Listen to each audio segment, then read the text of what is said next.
Cineautopsias, podcast de cine.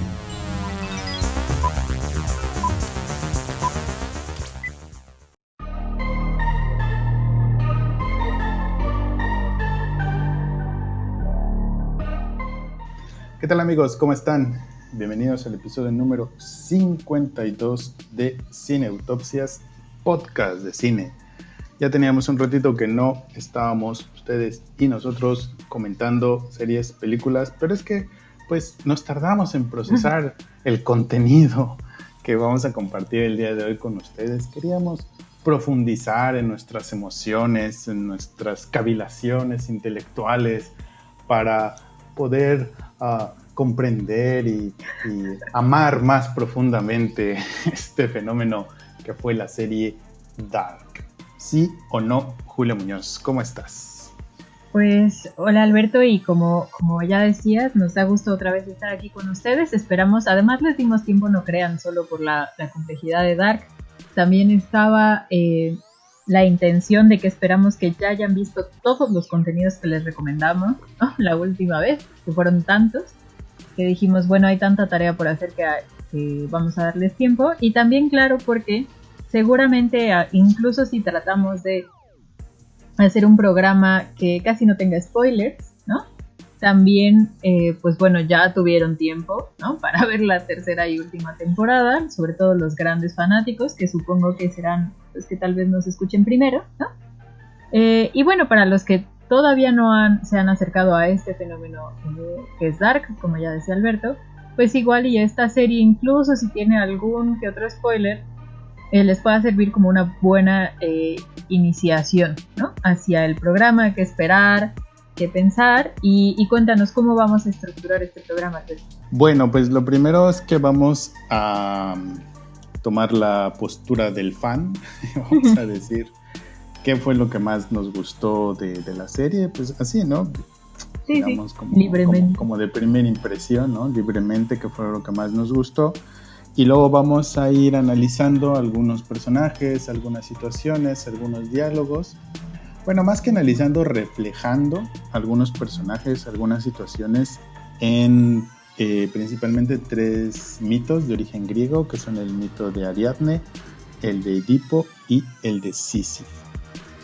Y luego, bueno, pues ya daremos alguna especie de conclusión, invitación para que pues ustedes también profundicen un poco más en el significado que tienen los diferentes simbolismos que aparecen a lo largo de la serie.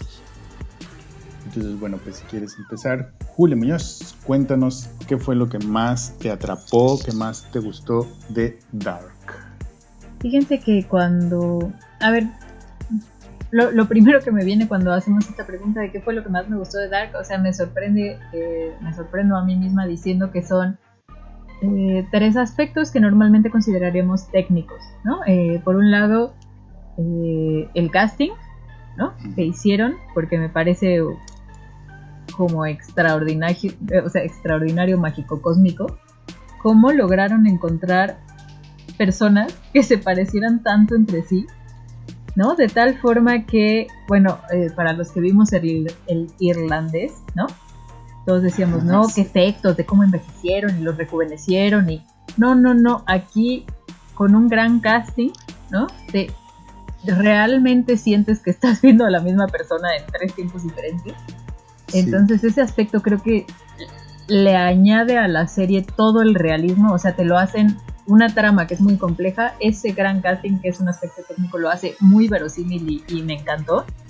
La otra es justo esta reconstrucción de las diferentes épocas, ¿no? De este pequeño pueblito alemán, ¿no? Winden en diferentes épocas, ¿no? En los 50, en el 86, en el 2019, 2020. Bueno, en el 2020 ya está todo destruido, pero bueno, estas reconstrucciones de época me gustaron muchísimo.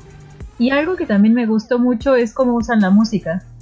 Sí. O sea, fíjate que, no, o sea, te digo, no sé, pues digo, por supuesto podríamos hablar de los personajes, de la trama, que creo que ahorita vamos a profundizar más en eso, ¿no? Pero si tuviera que decir qué me sorprendió de esta producción de Netflix es justo eso, como lo cuidada que está desde estos detalles técnicos, ¿no?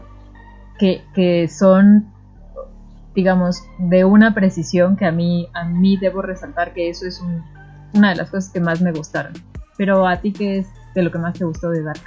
Bueno, igual podríamos decir como cuestiones técnicas, por decirlo también de esa manera. O sea, por ejemplo, lo primeritito que me gustó y que me llamó la atención es la temporalidad en la que la misma serie se sitúa. Porque la primera temporada fue estrenada a principios del 2018. Ah, claro. Ajá. Y la serie empieza el 12 de junio del 2019. Luego, entonces, la serie ya es una serie futurista, ¿sabes? Sí. O sea, será un año y medio nada más o menos cuando empieza la serie, pero la serie ya te sitúa en el futuro. Y luego, cuando se estrena esta tercera temporada, es el 26, 27 de junio, no recuerdo exactamente el día. 27, creo. Ajá. Pero es el mismo día en el que, efectivamente, en el que va a suceder el apocalipsis, ¿no? Entonces me gusta mucho cómo en la primera temporada vemos cosas que, hablando en una concepción lineal del tiempo, todavía no pasan. Entonces eso me sorprendió mucho en un primer momento, ¿no? Que la misma serie ya se asume como una serie de viajes en el tiempo, incluso en las fechas que eligen para estrenar sus temporadas. Sí, cuando nosotros llegamos a Dark, cuando nosotros llegamos a Dark, ya estamos en el futuro sin saberlo, por decirlo de esta manera, ¿no? Y luego vamos a empatar nuestro tiempo real, por decirlo así, con el tiempo de la serie que cuando se estrena la tercera temporada, ¿no? Entonces a mí es una de las cosas que me gustó mucho y que me llamó la atención desde el principio, como la serie incluso estaba calculada en este sentido del calendario, ¿no? Sí. Luego otra cosa que también fue para mí muy emocionante es ver cómo las referencias, no sé hasta qué punto se podría decir conscientes, pero sí explícitas a la serie Twin Peaks, que ya se los había comentado en alguna oportunidad. O sea, sí me gusta mucho esta idea de que estos eventos que son de una importancia pues humana, por decirlo de esta manera, están situados en un lugar pequeño, en un lugar aislado y con personas que, pues, valga la expresión, son comunes y corrientes, es decir, que no tienen ninguna injerencia en la geopolítica, ni en la física cuántica, ni en aparentemente, ni en la revelación de quién es el bien y quién es el mal a lo largo de la historia, ¿no? Entonces me gusta mucho cómo, al igual que Twin Peaks, asume un problema muy humano, que es esto, pues el bien y el mal, pero pues situado en una cotidianidad, con personas que están ahí, digamos, casi por azar, ¿no? Entonces me gusta mucho eso. Ahí, solo si pudiera, o sea, comentar, yo también estoy de acuerdo porque, claro, en ese programa de radio decíamos, ya desde el año pasado, sí, que era una mala comparación relacionar Dark con Stranger Things, ¿no? O sea, que no era el paralelismo que querían dar, o sea, no cualquier reconstrucción de los 80 es Stranger Things. Y es cierto que a mí me parece mucho más cercana a este paralelismo con Twin Peaks, además no solo porque son un pequeño pueblito alejado en el bosque, ¿no? Que además esta relación con la naturaleza en ambos casos es como importante, digamos, como locación, y porque son, como dices, estas personas pues comunes y corrientes, pero digamos otro punto en común que yo vería ahí es los secretos que hay, ¿no? Al interior, porque en Twin Peaks también empiezas a sacar trapos al sol, ¿no? O sea, digamos, cuando el Agent Cooper comienza a ver cómo son las interacciones entre los del pueblo y que hay presupuesto y salen secretos y cada vez más sórdidos, ¿no? En ambos casos, creo yo.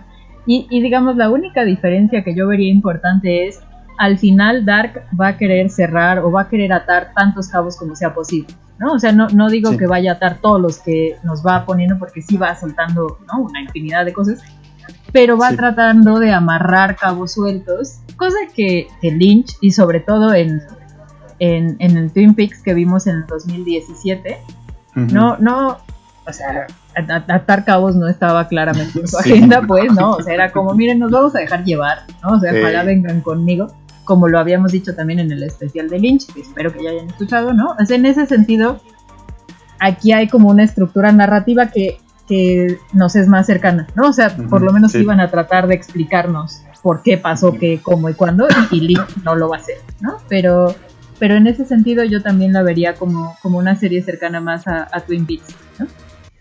Sí, y justo por esa diferencia que tiene en que, a diferencia de Twin Peaks, Dark sí intenta atar más cabos, también es otra de las cosas que me gusta de la serie, porque sí creo, y como pues así nada más como creencia, ¿verdad? Porque pues no leímos el guión, o sea, sí creo que había una idea general, y otra de las virtudes que tiene, que tiene la serie es que se adapta como a este espíritu de los tiempos ochenteros que ha regresado a nosotros, ¿sabes?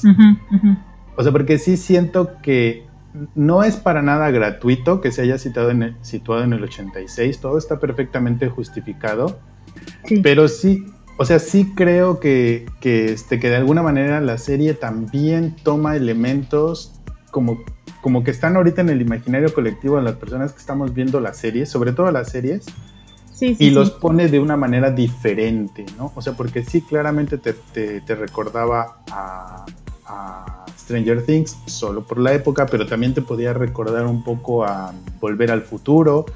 Incluso hay una escena en donde un Jonas le dice al otro, la primera máquina del tiempo no fue un DeLorean.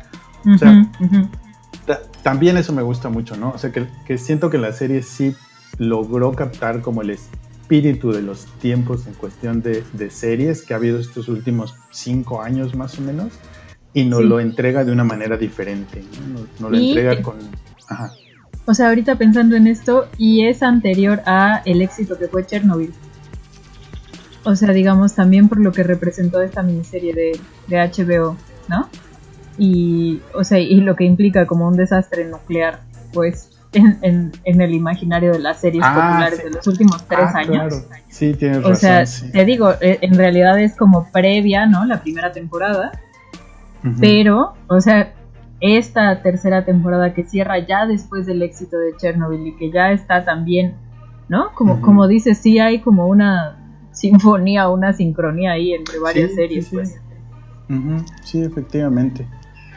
Y bueno, ya para terminar así como con lo que me gustó y un poco igual ligado con lo de Twin Peaks, o sea, sí me gusta mucho que la serie también se da tiempo de ser pues como un melodrama más o menos convencional, ¿no? Que responde a la premisa de pueblo chico, infierno grande. Ay, sí, te espanta, qué horror. Y sobre todo en la primera temporada, pues también la serie se da el tiempo de que conozcamos esos secretos, esas motivaciones, esos miedos, esas, pues el lado oscuro de los propios personajes, ¿no? Sí creo que es una serie en la cual es difícil como ponerte del lado de alguien por el tipo de personaje que es, y luego también un poco porque en el curso de los episodios y de los viajes en el tiempo, pues en realidad no sabes si es bueno o si es malo, entonces como que no sabes de qué lado estar. Sí. Pero bueno, esas son las cosas que a mí me gustaron mucho, ¿no? Que se tomó el tiempo de ahondar en las motivaciones, en los miedos, en las avaricias, en las soberbias de sus personajes. Y ya para cerrar esta parte, yo te quiero hacer una pregunta que he estado haciéndole a la gente que la ha estado viendo. O sea, para ti, ¿cuál es el personaje al que peor le va? ¿Al que peor le va? Al que peor le va, es a así Catarina. Como pobrecito. ¿Tú crees que Catarina? O sea, esa pobre mujer, o sea, está enojada sí con un el mundo. Terrible. O sea, el final, Dios de mi vida. O sea, son inmisericordes con ella, ¿no? A pesar de que medio la redimen, o sea, al que peor le va, ¿no? No la peor persona de la serie, no, a la que peor le va. No. Ella es Ajá. como la que está medio intentando hacer lo correcto, la que duda, la que pierde un hijo, luego al esposo y luego al esposo otra vez y luego a su amiga y luego va y, o sea, yo veo que ella se esfuerza y es la que peor acaba, ¿no? O sea, en tratar de hacer lo correcto, o bueno, no sé si lo correcto, pero en tratar de ver por sus seres queridos, por las cosas que le importan, es a la que peor le va. Yo diría que es así. Y solo como por completar tu encuesta, que no sé si está esta pregunta, coincido contigo en que la serie hace difícil que tú te encariñes completamente con los personajes, porque, bueno, vamos descubriendo muchas facetas, ¿no? De los mismos, de tal forma que eso abona a la complejidad de los personajes y me parece muy bien, pero también debo decir que si yo tuviera que ser equipo a alguien, yo lo tengo claro y yo soy equipo Claudia. O sea, aquí la que sabe las cosas, ¿no? O sea, la que nos va a guiar. Bueno, sí, aquí, pues es que... O sea, digamos, si hay que elegir a alguien para que nos saque del atolladero del existir, pues ella es una tipaza, ¿no? O sea, realmente creo que es como un dentro de cómo trata la serie a sus personajes, ¿no? O sea, justo me acordé también por tu pregunta, o sea, como a quién le va peor. A pesar de que ella también tiene pérdidas, de que tiene una relación con sus padres que es pues complicada, ¿no? Sí, sí. Aún así, creo que es el personaje con el que tal vez yo más me llegué a como encariñar, pues, ¿no? O a desear que ojalá supiera lo que estaba haciendo, pues, algo por decirlo así. Ya. Bueno, yo lo de Catarina no lo había visto así como de manera global, ajá, pero aún así, aunque a mí nadie me lo ha preguntado, cuéntanos, Alberto. Para mí el que peor le va es a Mikel. O sea, yo sí por él siento... Exactamente, o sea, esa es la frase que lo describe, ¿no? O sea, sí siento que es el que, sin deberla ni temerla, ahora sí que pues estuvo en medio de algo que él no pidió. Pero fíjate que ahí... que no pudo hacer nada, ajá. Como en el caso de Caterina, o con el caso de Ulrich, o con el caso de Jonas, pues un poco para ver si podía cambiar o no lo que estaba pasando, ¿no? O sea, él simplemente un día llegaron y le dijeron, ¿y si te ahorcas? Sí, pero ya, ¿no? Ahí justo, ahí es en donde yo por eso no pongo a Mikel, porque hay como un acto de amor que no redime, pero resignifica su acción del suicidio, ¿no? Y esto no es un spoiler porque con esto empieza la serie, querida gente, ¿no? Por si nos están oyendo ya se preocuparon por el suicidio de Mikel, ¿no? Con eso empezamos. Entonces, bueno, claro, pues nunca exploran bien cuál es las razones que lo llevan a suicidarse, pero por eso siento que al final, en la segunda temporada, sin darles detalles de cómo, cuándo y por qué, hay un momento en donde se ve que este es como un sacrificio por amor, por algo que él cree que es importante, ¿no? Sí, como de, o sea, no es que quiera hacerlo, pero por amor lo voy a hacer. Y en cambio Catarina, solo la vida le pasa por encima y no hay nada, para mí no hay nada como que resignifique, pues, lo que le pasa a Catarina. Pero es cierto que Mikel tampoco es que le vaya bien. Bueno, o al Ulrich, que no es que no lo merezca ni nada, ¿no? Pero eso de estar encerrado ahí pues como en este asilo psiquiátrico por siglos y siglos, también no es que le vaya bien, ¿no? Sí, o sea, es que es una serie que no trata muy bien a sus personajes, eso debemos decirlo. No. Y qué bueno, o sea, qué bueno que no se toque el corazón, digamos, en el sentido de permitirse explorar líneas narrativas, ¿no? Y no frenarse con el, no, bueno, pues es que este es un personaje muy querido, no le puede pasar esto, ¿no? No, ellos van y arriesgan y creo que juega a su favor eso. Muy bien, pues ahí está. Y recuerden que en nuestras redes sociales, Facebook, Twitter e Instagram, pues nos pueden ustedes comentar qué fue lo que más les gustó de la serie, qué fue su personaje favorito, con quién harían equipos, si con Adam, si con Eva, si con Claudia. Cuéntenos cuál fue el personaje que les pareció que más sufrió. Y bueno, pues ya saben que estamos ahí, Facebook, Twitter e Instagram. Bueno, pues ¿qué te parece, Julia Muñoz, si vamos comentando un poco con relación a los mitos griegos? Y comenzamos con el mito de Ariadne. Si quieres yo cuento así muy rápidamente de qué va y ya tú haces como la reflexión. El espejo con la serie, ¿no? Órale, solo como brevemente, o sea, un poco por qué, ¿no?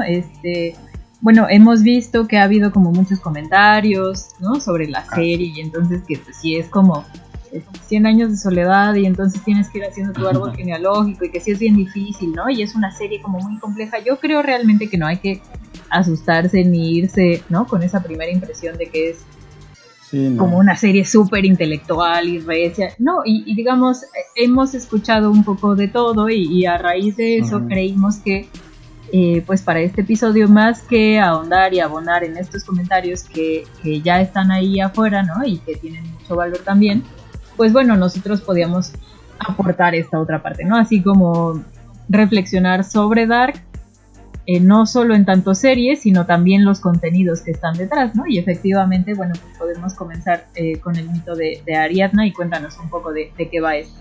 Sí, bueno, nada más para abonar un poquito en lo que dijiste, yo incluso he recomendado a la gente que me pregunta que sin ningún problema la puede ver en español, porque muchas de las cosas que parecen complejas en realidad lo resuelven con imágenes. Ah, claro, no, con sí, imágenes. Sí. O sea, entonces, sí. Ajá. No, es que justo me acordé que en la primera temporada creo que es, ¿no? Así que dicen, no, es que es bien difícil ir sabiendo quién es quién. No. La serie te pone así en una pantalla doble, joven, sí. Así como viejo. Esta persona en el 86, esta en el 2019. Son los mismos. O sea, la serie también es amable en ese sentido. Yo no sé si es como, no sé, o sea, tampoco me parece tan diferente narrativamente a otras cosas a las que estamos acostumbrados, y por eso les digo, también no se vayan con eso de no, es una serie súper intelectual y difícil y hay que estar escribiendo todo. No, para nada. O sea, sí hay que ponerle atención, y es cierto que seguir la línea genealógica luego es complicado, pero efectivamente, o sea, está planteando muchas cosas y se puede debatir mucho, digamos, en tanto serie, pero bueno, creemos que además es una serie que emplea bastante bien, ¿no? Ciertas analogías con estos mitos clásicos a los que alude explícitamente, y que justo es como una forma, queremos pensar, ¿verdad? Que es un poco, digamos, distinta a lo que se ha discutido y que ojalá abone a esta discusión pública de la serie. Bueno, muy bien. Entonces, la cosa con el mito de Ariadne o Ariadna es que su papá tenía un minotauro encerrado en un laberinto al cual cada 9 años había que mandarle a gente en sacrificio, pues para que estuviera ahí contento y tranquilo y que no quisiera escaparse. Entonces había que alimentarlo cada 9 años, pero alimentarlo con gente, ¿no? Entonces, uno de esos años, Teseo se ofrece para ir a hacer la ofrenda del Minotauro, pero Teseo y Ariadna están enamorados. Aparentemente fue amor a primera vista. En el primer momento en el que se vieron, quedaron prendidos el uno del otro. Y cuando Ariadne sabe que Teseo se ofrece para ir a sacrificarse, decide ayudarle con un ovillo, o sea, pues con un hilo, para que fuera desarrollándolo mientras va caminando, desenrollándolo mientras va caminando por el laberinto. Y una vez que Teseo pudiese matar al Minotauro, saber cómo salir del laberinto gracias a este hilo que le fue sirviendo como de rastro. Entonces esta es un poco la idea del hilo de Ariadne, ¿no? Es como un poco siempre tener una guía, ¿no? Tener el hilo de Ariadne como una forma de ir atando cabos, por decirlo de esa forma, ¿no? En el cual uno puede llegar a cierta conclusión. También se ocupa la expresión de esa forma, ¿no? Como una especie de método en el cual tú puedes ir atando diferentes cabos para llegar a una conclusión. Entonces, bueno, esto es un poco más o menos la idea y el mito, Julia. Pues sí, efectivamente, en ese sentido la serie hace una alusión clarísima y directa, explícita a este mito, ¿no? Aquí no estamos inventando nosotros la relación ni la referencia, ni mucho menos. Como ustedes saben, si ya vieron la serie, Marta, que es uno de los personajes principales, yo diría que la personaje principal, ¿no? Junto con Jonas. Sí. Pues está en el grupo de teatro de su escuela, y ahí van a representar justamente una obra titulada así, Ariadne, y ella es también ahí el personaje principal, ¿no? Entonces Ariadna, y habla sobre pues justo esto, los lazos que hay que romper, los nudos que se pueden formar en la trama, ¿no? Valiéndose una vez más de esta metáfora del hilo y de ir desarrollando una narrativa con el hilo, como si Teseo, queriendo llegar al centro del laberinto para matar al Minotauro y extendiendo este hilo, lo que estuviera haciendo es también ir haciendo como una narrativa, ¿no? Entonces, digamos, esas referencias están ahí. Para los que son muy fanáticos, ustedes sabrán que hay como estos detalles de los creadores de la serie. Por ejemplo, que hay un libro en la serie de Dark que es muy muy importante, que es justo sobre la posibilidad de viajes en el tiempo, ¿no? Por otro de los personajes que también es muy importante, que es Tannhaus. Y ahí, por ejemplo, la editorial es Minotaurus, ¿no? O sea, nos van dando varios señales, mensajes de que este mito es importante para el diseño de personajes y de trama que querían realizar. Claro, si ustedes recuerdan, esta metáfora de Teseo recorriendo el laberinto con un hilo es lo que hace Jonas cuando entra, Jonas, el otro personaje principal, cuando Jonas entra por primera vez a las cuevas y va a ese pasaje, digamos, de manera a propósito, cuando entra y decide buscar el pasaje, se guía por un hilo rojo, un mismo hilo que va a usar después Ulrich, que usa después Katarina, ¿no? Que va a quedar ahí, digamos, un poco de, pues esto, de alusión explícita hacia el mito. Y ahí yo, digamos, un poco para contar y ya después decirle a Alberto él cómo ve el reflejo de este mito en la serie. Es cierto que tenemos no solo la cuestión del hilo, sino esta relación amorosa, ¿no? Que mueve la serie, que mueve las 3 temporadas. Y claro, en el mito original, cuando Teseo sale, deja abandonada a Ariadna y se va y bueno, eso es como un poco un desastre, o sea, hay un desencuentro amoroso al final, cosa que aquí no vamos a tener, pero sí tenemos como estos encuentros y desencuentros, y ahí, a ver, yo solo como lo que quisiera decir es, creemos al inicio de las primeras temporadas, parece que tenemos claro quién va a ser Teseo, ¿no? Jonas, quién va a ser Ariadna, Marta, y que lo que ambos quieren hacer es ayudarse y apoyarse el uno al otro para llegar al centro del laberinto, para llegar al nudo que tienen que deshacer, ¿no? Y matar al Minotauro, a ese monstruo que está pidiendo sacrificios, que está pidiendo tributos. Algo que me gusta mucho de la serie es que creo que hacia el final, o sea, justo de la segunda temporada y en la tercera temporada, ya no queda claro quién es el monstruo que está pidiendo tributos, ¿no? Yo creo pues que algo, digo, sí, creo que esto no es spoiler, que los personajes que son Adam y Eva son en realidad como la figura también del Minotauro, o sea, los que se esconden al centro del laberinto temporal, ¿no? Claro. Y literalmente, pues esto no es metáfora, literalmente Adam y Eva cobran tributos, cobran la vida de personajes importantísimos. Entonces, ahí hay un giro muy interesante en cómo utilizan esta metáfora, ¿no? En descubrir quién es el monstruo que está realmente esperándolos al centro y si Jonas y Marta serán capaces o no de salirse con la suya, de librar el laberinto temporal y matar al Minotauro, ¿no? Y en ese sentido, solo como por darles la referencia, Cortázar tiene como su propia reimaginación de este mito, ¿no? En un cuento muy pequeño que se llama Los Reyes, en donde al final el malo era Teseo, ¿no? Y el Minotauro que estaba dentro vivía muy feliz con todos los tributos y tenían como una sociedad en donde bailaban y hacían música y digamos ese tipo de giro de quién crees que es el héroe, quién crees que es el malo, esa reinterpretación entonces que hace Cortázar, a mí me parece que a partir del final de la segunda temporada y en la tercera temporada la misma serie hace esa reinterpretación de este mito y eso hace que veamos a Jonas y a Marta como unos Teseo y Ariadna distintos, ¿no? Pero no sé si tú ves también este giro o no. Sí, no, definitivamente.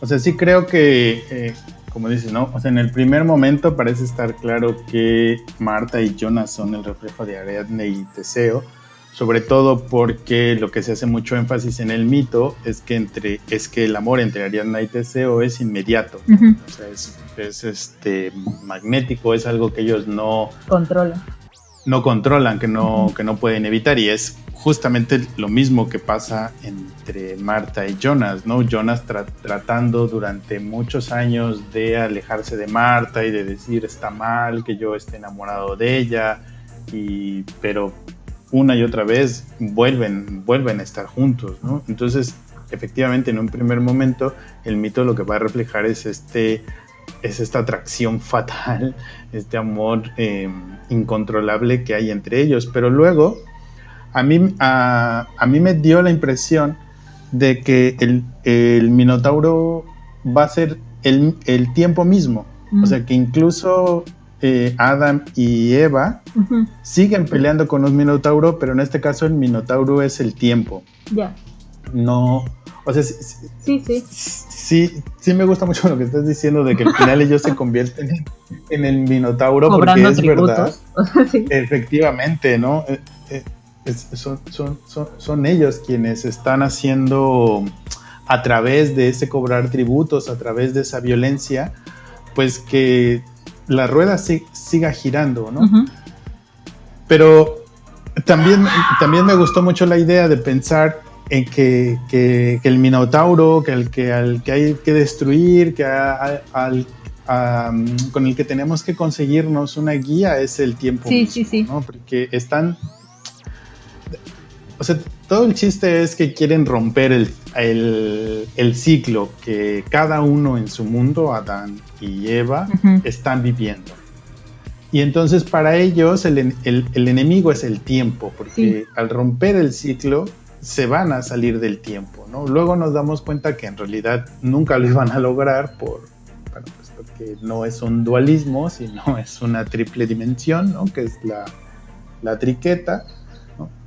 Pero eso no quita que ellos estén en esta encarnizada lucha contra el tiempo y que incluso ese hecho de pagar tributos sea como ese mismo hilo que ellos están recorriendo una y otra vez, uh-huh, tratando de llegar al Minotauro para tratar de acabar con él. Porque aquí lo que es interesante de la serie, y que luego pues en meses igual es hasta medio cansado, ¿no? O sea, es que también ellos se están empeñando todo el tiempo en llegar a encontrar ese evento que va a destruir el ciclo, sí, y en realidad nunca llegan a él, ¿no? Sí, el centro del laberinto y nunca llegan a él, ¿no? Exactamente, sí, y por más hilo que jalen, uh-huh, ahora sí que, ¿no? Así que por más hilo que jalen, no hay manera de atar todos esos cabos, no hay manera de que puedan encontrar respuestas, ¿no? Entonces podemos ver cómo hay esta solapación de minotauros, ¿no? En un primer momento parece ser simplemente tengo que cerrar el portal y ya con eso se va a arreglar todo. Uh-huh, uh-huh. Y luego son Adán y Eva que tratando de salir del ciclo empiezan a cobrar vidas para ver si de esa manera el ciclo se acaba, luego el Minotauro van a ser ellos, y luego el Minotauro a final de cuentas es el propio tiempo que a cada uno pues le está cobrando su propia factura. Sí, yo estoy como totalmente de acuerdo también en eso, o sea, y claro, es que, a ver, y solo por si ustedes nos están escuchando y no han visto Dark y dicen ¿qué? ¿No? De todo lo que acabamos de decir. Bueno, pues es que nuestros personajes principales están atrapados en un laberinto temporal, ¿no? O sea, digamos, esa es como una forma de contarles la serie de qué va a tratar, ¿no? Van a ir descubriendo poco a poco que están justamente en un laberinto temporal, en ciertos ciclos de los cuales al parecer no pueden escapar, para ser precisos, ciclos de 33 años, pero... Sí, un poco la cuestión es esa, que tenemos a estos héroes, ¿no? Teseo y Ariadna, a Jonas y a Marta, queriendo navegar por ese laberinto temporal, ¿no? Y que su relación amorosa los va a guiar a través de ese laberinto. Y claro, uh-huh, es cierto que la serie, por un lado, pues eso, te descubre un Minotauro que no esperabas, con las figuras de Adam y Eva, creo yo, sí, pero también es cierto, y coincido completamente contigo, en que el tiempo acaba siendo el laberinto y el Minotauro. O sea, digamos, cuando hacen estas, uh-huh, metáforas en la obra de teatro de Marta, en donde la insistencia es hay que deshacer el nudo, ¿no? Y en la serie lo repiten Sí. una y otra vez, es que el enemigo es el nudo, y si deshacemos el nudo temporal, vamos a romper estos ciclos, vamos a romper este laberinto.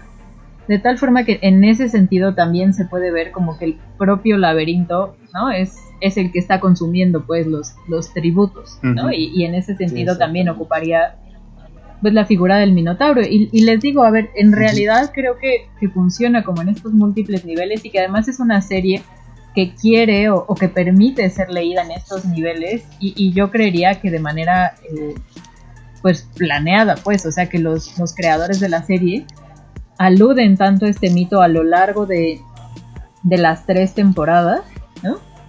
Que creo que es como un buen ejercicio para seguir platicando la serie, pensar eso, en qué sentido son Ariadna y Teseo, nuestros protagonistas, ¿no? Jonas y Marta, y contra quién están peleando.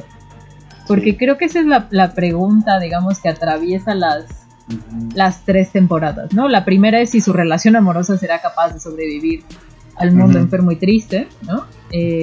Porque enfrentan muchos obstáculos. Pero ese también es el punto, como a quién se están enfrentando. O sea, su relación amorosa, frente a qué se tiene que medir, ¿no? O frente a qué tiene que ser más fuerte para que superen todas las adversidades. Sí, lo que es padre, como decías, es que ese enemigo, por decirlo así, se va transformando conforme van avanzando los episodios. Porque incluso en la primera temporada en realidad no sabemos contra quién o contra qué están peleando, ¿no? Sí. Solo tienen la idea de que hay que romper el ciclo, pero pues tampoco tienen muy claro de cómo hacerlo, o quién lo tiene que hacer, o incluso cuándo inició el mismo ciclo. Y algo ¿no? bueno Entonces de la es serie, muy interesante.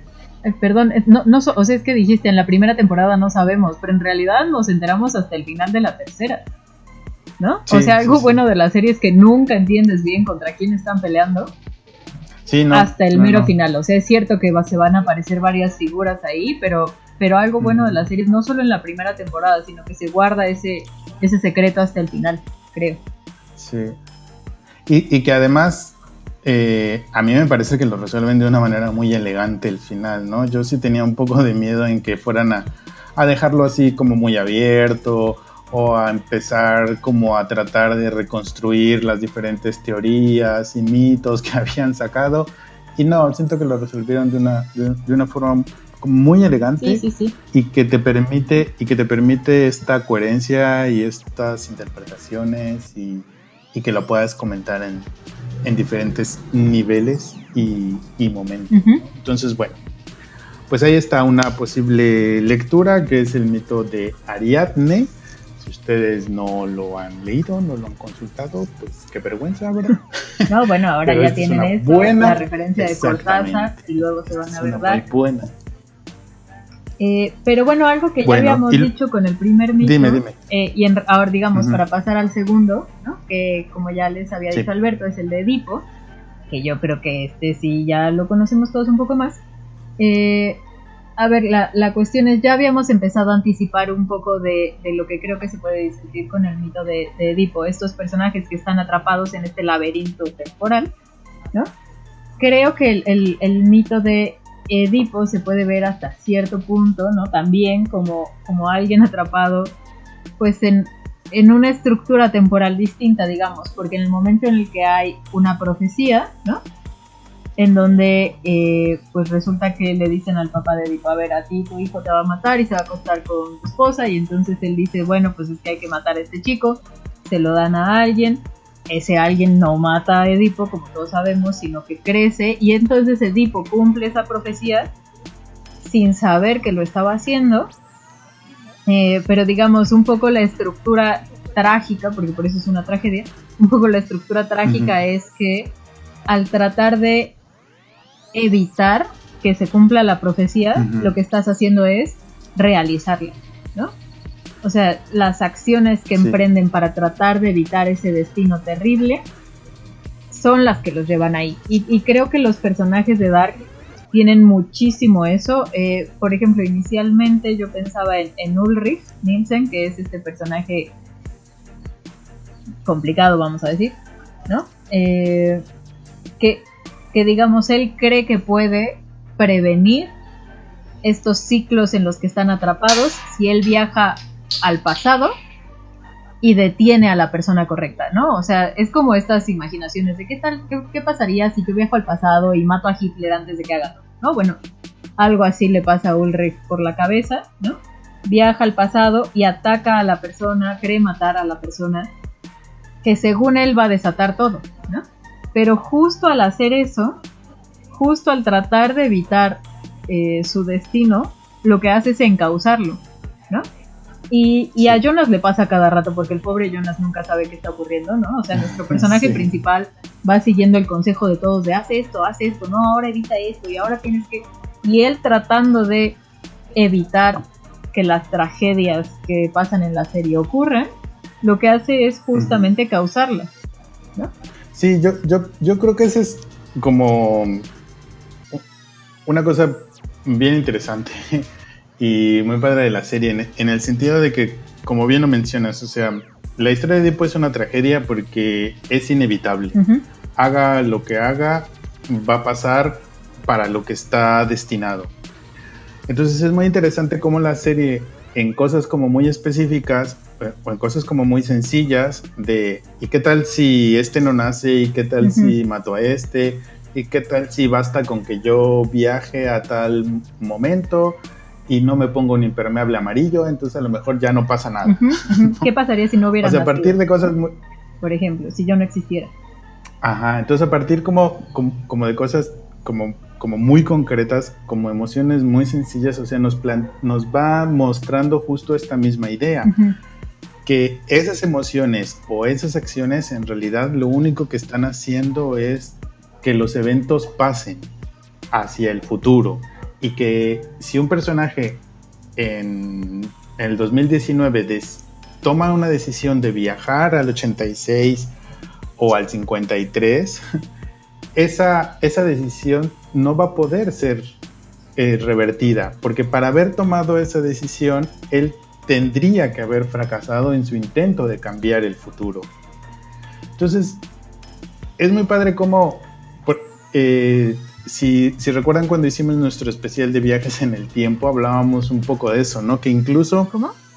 Las decisiones que se toman en el futuro, que intentan incidir en el pasado, en realidad lo único que hacen es asegurar ese futuro.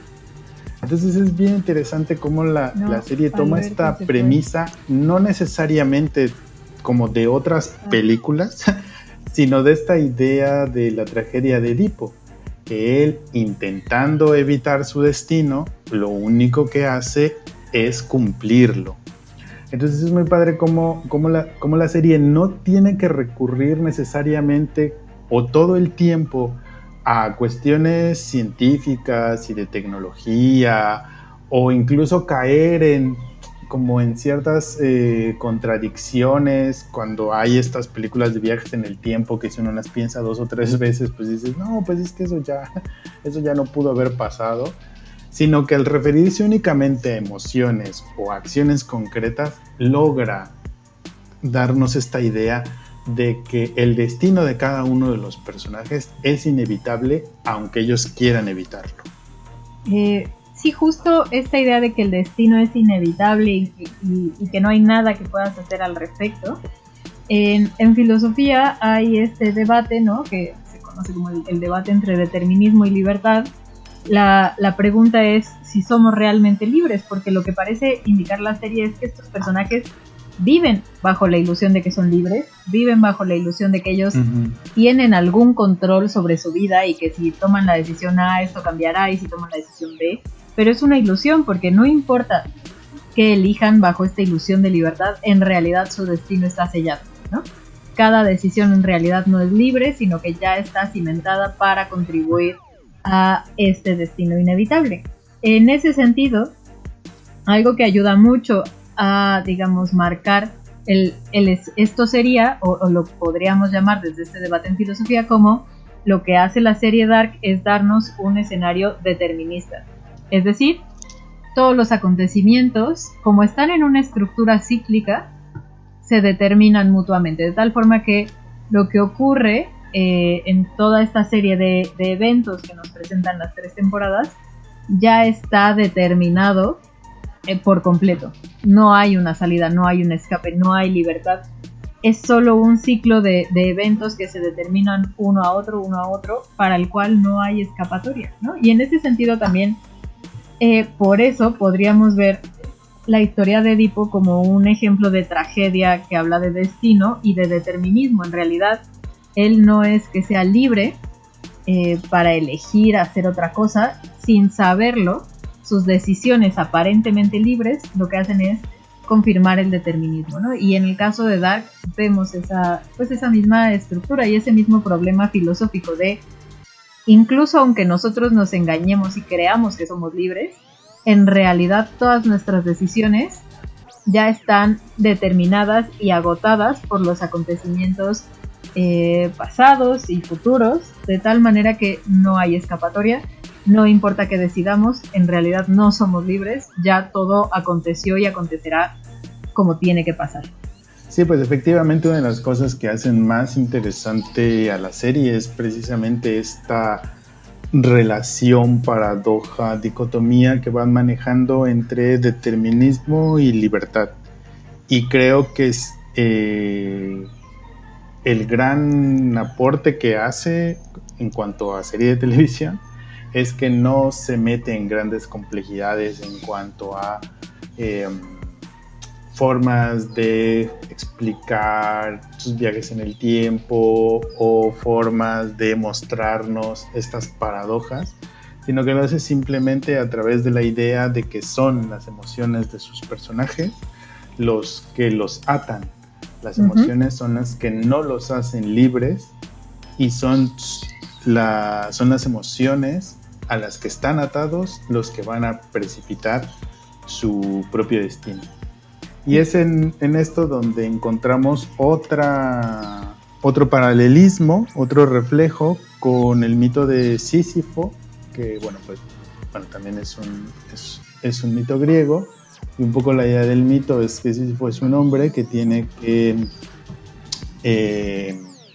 empujar una piedra enorme cuesta arriba por una ladera empinada, pero antes de que alcance la cima, la piedra siempre va a rodar hacia abajo y Sísifo tiene que empezar de nuevo desde el principio una y otra vez por el resto de sus días, cada uno de los días de su vida.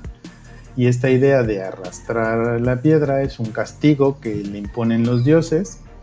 En lo que yo leí, creo que no se sabe exactamente por qué le imponen este castigo, pero es verdad que Sísifo es un personaje muy soberbio y es probable que haya sido esta soberbia y esta como maldad inherente que lo pinta la mitología, que ese haya sido uno de los motivos por los cuales fue castigado por su soberbia. Entonces, creo que el mito de Sísifo, tal como más o menos está en la cultura popular, está reflejado también en los personajes de Dark, precisamente justo por esta idea, que si los personajes de Dark van a tener un castigo o un éxito, va a ser porque lo que los mueve son sus emociones y lo que los va a mover a intentar repetir una y otra vez los eventos, porque aparentemente en la repetición de esos eventos es donde van a poder encontrar el perdón a sus pecados o la redención a sus errores, o van a poder salirse de ese círculo infinito en el que están arrastrando su piedra y que cuando creen que ya van a llegar a la cima, la piedra se les viene encima, Julia. Pues sí, y bueno, a ver, como ya les decía Alberto, pues lo que conocemos del mito de Sísifo es justamente su castigo. ¿Y por qué es un castigo? Porque es fútil, ¿no? Es decir, es una actividad sin sentido de tener que empujar la piedra una y otra vez. No va a haber avance, no hay progreso, tampoco hay retroceso. O sea, es como estar, ¿no? Como ya decía Alberto, pues como nuestros personajes que se están esfuerce y buscando una solución, ¿no? Y como lo decíamos también al inicio, tratando de llegar a ese centro del laberinto, queriendo romper el nudo, tratando de solucionar este ciclo temporal en el que están atrapados, pero igual que Sísifo, todos los esfuerzos que hacen son inútiles, ¿no? O sea, no importa cuánto se esfuercen, No solo por esta cuestión determinista que ya decíamos también con el mito de Edipo, sino también porque no importa cuánto se esfuercen, están en un mundo, y por decirlo así, están en un mundo y en una estructura temporal que hacen que todos sus esfuerzos sean inútiles. Que no importa cuánto se esfuerce Jonas o cuánto se esfuerce Marta, no vamos a decir que Marta, pero bueno, no importa cuánto se esfuercen nuestros personajes, todos sus esfuerzos en realidad no contribuyen a nada y los tienen que seguir haciendo por toda la eternidad, ¿no? O sea, en ese sentido, la estructura de los mundos en los que ocurre Dark, de Vinden, tal y como está planeado, es como un castigo de Sísifo. Es poner a estos personajes a repetir lo mismo una y otra vez, y a no poder evitarlo. Es fútil cualquier cosa que hagan. Y hay algo que me gusta, digamos, de utilizar este mito también para pensar en lo que ocurre con Dark. Porque ustedes saben que hay este filósofo francés, Albert Camus, que escribe un libro justamente llamado así, El mito de Sísifo, ¿no? En donde va a explorar un poco como el absurdo de la vida, ¿no? Va a valerse este mito como una metáfora. Y aquí la cuestión es un poco que algo que yo veo como cercanía entre lo que escribe Camus de este mito y lo que ocurre en el final de la serie, que no lo vamos a spoilerear, pero que digamos la vida tiene sentido un poco cuando te rindes a ese absurdo. Es decir, cuando dejas de luchar y dejas de esforzarte y dejas de empujar, ¿no? Y te das cuenta que no puedes contra esa estructura. Digamos, algo que me pareció muy bueno, no sé tú qué opines, pero como decía ya también, que cierran de una manera muy elegante, ¿no? O sea, no se complican más, al contrario, simplifican. O sea, el final de las 3 temporadas es una simplificación, de tal forma que lo que vemos es que estuvimos 3 temporadas viendo cómo nuestros 2 personajes principales, Marta y Jonas, como Sísifo, están ahí intente y la roca regresa y regresa, y al final lo que tenían que hacer era parar, rendirse pues, porque no había nada en su mundo que pudieran hacer. O sea, digamos, rendirse ante el absurdo, descubrir su existencia en ese absurdo, es lo que los libera, literalmente, al final de la serie, ¿no? Y les digo, bueno, esto no es un spoiler, ustedes no saben cómo, ni cuándo, ni por qué, pero sí hay una liberación, o sea, sí hay, digamos, la forma, por decirlo así, ¿no? Creo que esa es como una forma. La forma de solucionar lo que le preocupa a nuestros personajes es no haciendo nada, como impidiendo que tengan que resolver el problema, pues como asumiendo su inutilidad frente a lo que estaban tratando de remediar. Y eso es lo que le da sentido a estos 2 personajes, a su relación hacia el final, ¿no? Hacia lo que ocurre con ellos en este último episodio. Porque creo que en ese sentido sí, Dark sí se compromete con esta lectura de Camus de Sísifo y del mito de Sísifo, de decir, no había nada que hacer, ¿no? No es que no es que no se hubieran esforzado lo suficiente, no es que no se le hubiera ocurrido a Marta o a Jonas, ahora si hacemos esto probamos. Es que la estructura del universo en la que estaban era absurda. Y ya, o sea, digamos, lo que tienes es una existencia individual frente a este absurdo que te rebasa, frente al cual no puedes hacer nada. Y claro, lo que puedes hacer es, pues, justo como rendirte a ese absurdo, creo yo. Pero bueno, no sé si tú crees que también esa es como la lectura de cómo cierran la serie. Sí, no, sin duda, yo estoy completamente de acuerdo contigo en este sentido, ¿no? Sí, sin duda. A mí lo que me gusta mucho, y creo que también vendría del mismo mito, es la idea de que se es consciente de la futilidad del acto de subir la piedra. O sea, que Sísifo tiene que ser consciente de eso para que realmente sea un castigo. Él tiene que ser consciente de su propio castigo. Y creo que los personajes en Dark, a pesar de que, como muy bien dices, tarde o temprano tendrán que darse cuenta que deben de dejar de empujar la piedra, son conscientes de que están empujando una piedra y de que la están empujando de manera absurda, que empujarles lo único que pueden hacer, pero al hacerlo no necesariamente se van a liberar de eso. Así Incluso es, sí. los personajes que no son como los principales, los que están viajando en el tiempo y tal, o sea, siento que en todos los personajes hay esta idea de que Vinden, o sea, es como el pueblo perdido en medio de la nada y que nacieron ahí pues por mala suerte. Hay, por lo menos en las 2 primeras temporadas, 2 o 3 escenas en donde... bueno, y también en la escena final, o sea, hay esta frase de un mundo sin Vinden.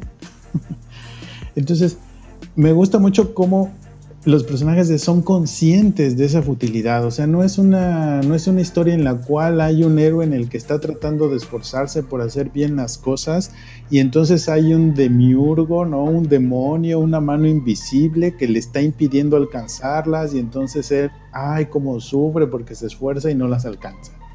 No, los héroes y los villanos de esta historia saben que sus intentos son futiles hasta que no encuentren la respuesta, pero que seguramente pues no la van a encontrar porque llevan no sé cuántos años yendo y viniendo en el tiempo y en el espacio y siguen aferrados a las mismas emociones, siguen aferrados a las mismas acciones, ¿no?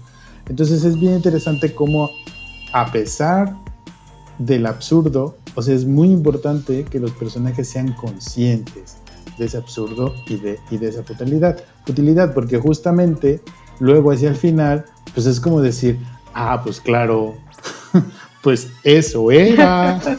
Ahí estaba el detalle, pues. Ahí estaba el detalle, ¿no? O sea, de pronto sí me parece que la serie fue un poco, bueno, que la historia fue un poco mala leche con el propio Adam, pues de no darle ahí alguna pista más importante para que él encontrara la respuesta, ¿no? Pero más allá de eso, como decíamos casi al inicio, pues es un gran acierto que la serie no sea condescendiente con sus personajes, ¿no? Porque claro, pues Jonas, Adam, Claudia, Marta, Eva tenían que pasar por todos esos laberintos para darse cuenta del absurdo y de la futilidad, ¿no? Entonces, sí es bien interesante ver la serie desde el punto de vista de libertad versus determinismo, porque incluso la misma serie todo el tiempo te está diciendo que no somos libres, estamos atados a nuestras emociones, y de todos modos las acciones que hacen, las hacen para intentar liberarse de la destrucción del tiempo y poder ser libres. Creo que de alguna manera eso es como el mensaje, por decirlo de esa manera, ¿no? O sea, la única forma de ser libres es destruir el tiempo, y eso es lo que quieren hacer como los 2 grandes bandos que están viajando en el tiempo, y de ahí toda esta idea del paraíso, un mundo sin dolor y sin arrepentimientos, porque todas estas emociones, tanto positivas como negativas, el amor, el dolor, la felicidad, el arrepentimiento, son emociones que los seres humanos vamos teniendo a través del tiempo. Y esas emociones van determinando nuestros actos y nuestras decisiones para bien o para mal. Entonces pareciera ser que la única forma de ser libres es destruir el tiempo. Sí, y a ver, y en ese sentido, por lo menos el tiempo cíclico, ¿no?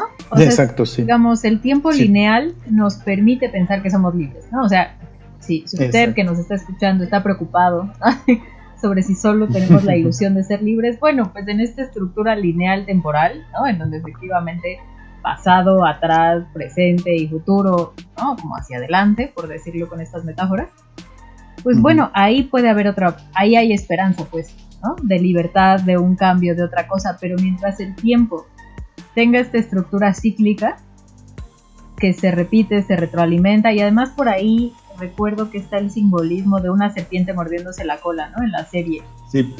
Digamos, mientras el tiempo tenga esta estructura de una serpiente mordiéndose la cola, no hay esperanza. O sea, es el absurdo de Sísifo, es el castigo, es el determinismo, no hay libertad, incluso si los personajes creen que la hay, no la hay. Y claro, hasta que no rompen esa estructura temporal, no puede haber libertad, cambio, esperanza de ningún tipo. Y, o sea, digamos, creo que la serie es muy buena en eso porque te mantiene las 3 temporadas pensando que tal vez no es como Sísifo, que tal vez si empujan la roca lo suficiente, sí van a llegar a tirarla, ¿no? O sea, o sí va a llegar a pasar algo. Y digamos, tan es buena que tú das el seguimiento en todos esos episodios para ver, bueno, cómo se tira la piedra, ¿no? Cómo se termina el castigo, cómo... Y algo que es muy bello de la serie, les digo, es como esta parte de rendirse ante el absurdo y decir, no hay solución. O sea, dentro de este mundo no hay forma de tirar la piedra, no hay forma de llegar al centro del laberinto, como lo decíamos al inicio, no hay forma de romper con el determinismo. Tenemos que rendirnos ante el absurdo del mundo y destruirlo, ¿no? O sea, mientras haya este mundo, va a haber este absurdo. Y la posibilidad de redención o de esperanza está más allá de él, ¿no? Y digamos, aquí ya no les vamos a spoilerear mucho más, pero efectivamente es como una solución que no solo está pensada como desde el inicio, sino que es muy congruente con cómo está usando, ¿no? Estas metáforas, cómo se vale de estos mitos, de la propia estructura temporal que van construyendo, de tal forma que yo creo que era como una muy buena forma de cerrar esta reflexión, ¿no? Con el mito de Sísifo, porque la serie, creo yo, hace como este homenaje diciendo, en tanto castigo no hay escapatoria, ¿no? O sea, dentro de este mundo no hay escapatoria, pues. Efectivamente. Y bueno, además la serie también va a echar pues mano de otras muchas fuentes, ¿no? Está, por ejemplo, en algún punto hablan de los agujeros negros, una novela de Goethe que se llama Las afinidades afectivas, hablan de la tabla de Esmeralda, que es de donde viene la frase esta de Sigmundus Creatus Est, la triqueta, San Cristóbal. Incluso está al final de la segunda temporada esta canción de Peter Gabriel, My Body is a Cage. Entonces, bueno, ya nada más es todo esto como comentario de que sí, bueno, creemos que el mito de Sísifo está como atravesando toda la serie y dándole sentido a su absurdo, pero también es muy padre como la serie va echando mano de otras referencias, de otros mundos, que no se cierra únicamente a hacer todo estrictamente científico o todo estrictamente esotérico, sino que pues se da la oportunidad como de ir mezclando ideas que tenemos en el imaginario colectivo, ideas que han pasado a través de la religión, ideas que se han ido perfeccionando o complejizando con la ciencia, y construye todo un universo nuevo, todo un universo aparte, a través de cosas que de alguna u otra manera ya habíamos visto, ya habíamos leído o incluso vivido. Sí. Muy bien, Julia Muñoz. Pues no sé si quieras cerrar con alguna otra idea, algún otro comentario, tu escena favorita, pues, la que más odiaste, ¿qué te pareció la tercera temporada? Ay, no, fíjense que, o sea, esa otra pregunta de ¿a quién le fue peor? Yo diría a Catarina. ¿Quién es de mi equipo? O sea, si a mí estuviéramos en la primaria y tienes que elegir con a qué equipo te vas, yo Claudia. O sea, ojo ahí, si no han visto la serie, al personaje de Claudia. Si ya la vieron, ustedes saben mejor que yo todavía por qué Claudia es la única que tiene ahí aquí. La única, no la mejor, la única. Y fíjate, solo, digamos, brevemente, Claudia acaba siendo la verdadera Ariadna. No es ni Martita, sino Claudia es la que sí nos va a decir por dónde salir del laberinto. Y fíjate que la que sí digo pobrecita, bueno, pobrecitos, Hannah y Ulrich. Sí, digo, esta gente, o sea, es como complicada, ¿eh? O sea, Hannah es un personaje al que no maquillan mucho, no hacen precisamente que la queramos mucho. Aún así es muy complejo y creo que es buen personaje. Entonces, digamos, como para cerrar, lo que yo les podría decir es, si no han visto la serie, pues realmente creo que merece la pena. Además, a diferencia de las series gringas de 10 temporadas, 22 capítulos y así, no, esta es una serie muy breve, son 3 temporadas, son 26 episodios, ¿no? Es bastante factible verla, disfrutarla, pues, y cierra cuando tiene que cerrar. Y no se vayan, les digo, como con la pinta de, bueno, pero es que no es como muy difícil y no hay que estar como poniendo mucha atención. Y realmente la serie va dando como muchas pistas, incluso si no las cachamos, ¿no? En esta primera mirada, pero vale la pena verla, vale la pena seguir hablando sobre ella, porque como habrán visto, hay muchos niveles desde los cuales se puede discutir la serie, hay muchas aristas desde las cuales podemos seguir discutiéndola. Y bueno, si ya la vieron, comenten con nosotros qué fue lo que más les gustó, si están de acuerdo con esta lectura desde los mitos, ¿no?, que creemos que utilizan. Y recuerden que en nuestras redes sociales, como ya lo decía Alberto, Facebook, Instagram y Twitter, nos pueden encontrar como Cineautopsias. O si están viendo esto en YouTube, también en los comentarios que pueden encontrar aquí abajo, bueno, nosotros estaremos esperando a leer sus comentarios, ya sea que nos digan que se van a animar a verla, o ya sea para que nos digan qué es lo que más les gusta de esta serie, si están de acuerdo con nuestra relación con estos mitos, entre los mitos y la serie. Así que esperamos leerlas y leerlos a todos. Muy bien, recuerden que también nos pueden escuchar en Spotify, en Google Podcast, en iVoox, en Anchor y en muchas otras plataformas de podcasting donde escuchen sus podcasts favoritos. Ahí nos pueden escuchar. Pasen la voz de Cineautopsias, podcast de cine. Esto lo hacemos con mucho cariño y con mucho gusto para ustedes. Así que recomiéndenos a sus familiares, sus amigos, sus enemigos. Y bueno, pues muchas gracias por acompañarnos en este viaje a través de Dark. Muchas gracias a nuestro señor postproductor Lázaro Moreno por su excelente trabajo. Estén pendientes de los temas, de los episodios, de todo lo que tenemos para ustedes en lo que resta de este año, que esperemos que ya nos trate mejor. Muchas gracias, Julio Muñoz. Gracias a ti, Alberto. Y nos escuchamos en la siguiente autopsia. Hasta entonces.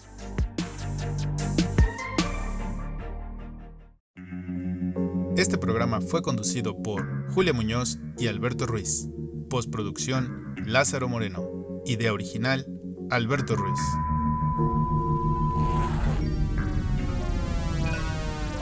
Cineautopsias. Podcast de cine.